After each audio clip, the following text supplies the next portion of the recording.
বগুড়ায় আন্তর্জাতিক বিমানবন্দর ও অত্যাধুনিক বিমান ঘাঁটি করবে সরকার। এ লক্ষ্যে সকালে উচ্চ পর্যায়ের একটি প্রতিনিধি দল বগুড়া বিমানবন্দর এলাকা পরিদর্শন করেন। তারা জানান, রাজধানীর সঙ্গে যোগাযোগ সুদৃঢ় করতে দ্রুততম সময়ে বগুড়া বিমানবন্দর থেকে বাণিজ্যিক ফ্লাইট শুরু হবে। বগুড়া থেকে নূর আলম সিদ্দিকের পাঠানো তথ্য ছবিতে ডেস্ক রিপোর্ট।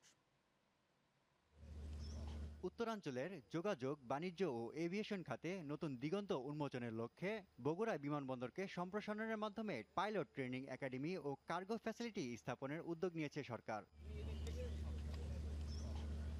এই উদ্যোগ বাস্তবায়নের লক্ষ্যেই পরিদর্শন প্রতিনিধি দলে ছিলেন বিমান বাহিনীর প্রধান হাসান মাহমুদ খান। তিনি জানান, বগুড়ায় আধুনিক প্রশিক্ষণ ও অপারেশনাল সুবিধা গড়ে তোলা হবে। এখানে আমরা চাই একটা অত্যাধুনিক বিমান ঘাঁটি প্রস্তুত করার জন্য, যেখানে আমাদের অত্যাধুনিক জঙ্গি বিমান আসবে অবশ্যই, এবং এই ব্যাপারেও আমাদের সরকারের অনেক আমাদেরকে সহযোগিতা করছেন। ইনশাল্লাহ আমরা অচিরেই আপনাদেরকে শুভ সংবাদ দিতে পারবো। স্থানীয় সরকার প্রতিমন্ত্রী বলেন, প্রধানমন্ত্রীর প্রতিশ্রুতি অনুযায়ী এই মেগা প্রকল্প বাস্তবায়িত হচ্ছে।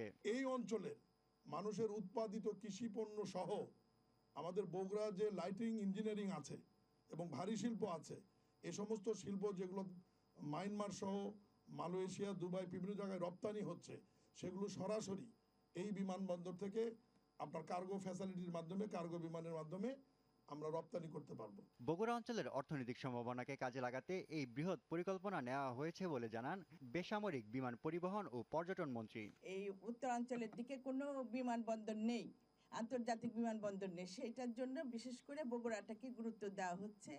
আমরা পাশাপাশি আন্তর্জাতিক বিমানবন্দরের পাশাপাশি আমরা যেটা এখন পরিকল্পনা নিয়েছি যে আমরা একটা ফ্লাইং একাডেমিটা চালাবো, কারণ আমাদের পাইলটের অনেক দরকার। বগুড়া বৃহত্তর বগুড়াবাসী, সেখানে আপনার বগুড়া, জয়পুরহাট, কুষ্টিয়া এবং অন্যান্য জেলাগুলিও উপকৃত হবে যে এখানে যদি একটা এয়ারপোর্ট করা যায়।